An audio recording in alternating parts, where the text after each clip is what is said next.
ਮੀਂਹ ਤੇਜ਼ ਹੋ ਗਿਆ ਜੀ।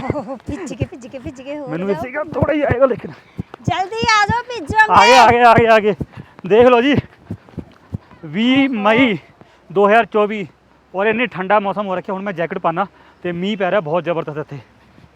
बुरा हाल है। सो ਇਹ ਜਿਹਾ ਮੌਸਮ ਦੇਖ ਕੇ ਕੋਈ ਕਹਿ ਸਕਦਾ ਵੀ ਗਰਮੀਆਂ ਦਾ ਟਾਈਮ ਚੱਲ ਰਿਹਾ ਹੈ? ਬਿਲਕੁਲ ਵੀ ਨਹੀਂ। ਗਏ ਕੀ ਕਰਨ ਗਏ ਤੁਸੀਂ? ਮੈਂ ਥੋੜਾ ਪ੍ਰਕਿਰਤੀ ਦਾ ਆਨੰਦ ਲੈਣ ਗਿਆ ਸੀਗਾ। ਪ੍ਰਕਿਰਤੀ ਨੇ ਮੈਨੂੰ ਜ਼ਿਆਦਾ ਆਨੰਦ ਦੇਤਾ। ਕਹਿੰਦਾ ਬਸ ਨਹੀਂ ਬਸ ਮਗਲਾ ਬਸ। ਪ੍ਰਕਿਰਤੀ ਕਹਿੰਦੀ ਬਾਈ ਤੂੰ ਜ਼ਿਆਦਾ ਹੀ ਆਨੰਦ ਲੈਣਾ, ਤੈਨੂੰ ਮੈਂ ਚੰਗਾ ਹੀ ਆਨੰਦ ਦਵਾਨੀ ਆ। ਚਲੋ ਹੁਣ ਠੰਡ ਲੱਗਣ ਲੱਗ ਗਈ, ਮੈਂ ਕੋਟ ਪਾ ਲਾ ਮੜਿਆ। ਚਲੋ ਜੈਕਟ ਪਾ ਲਓ।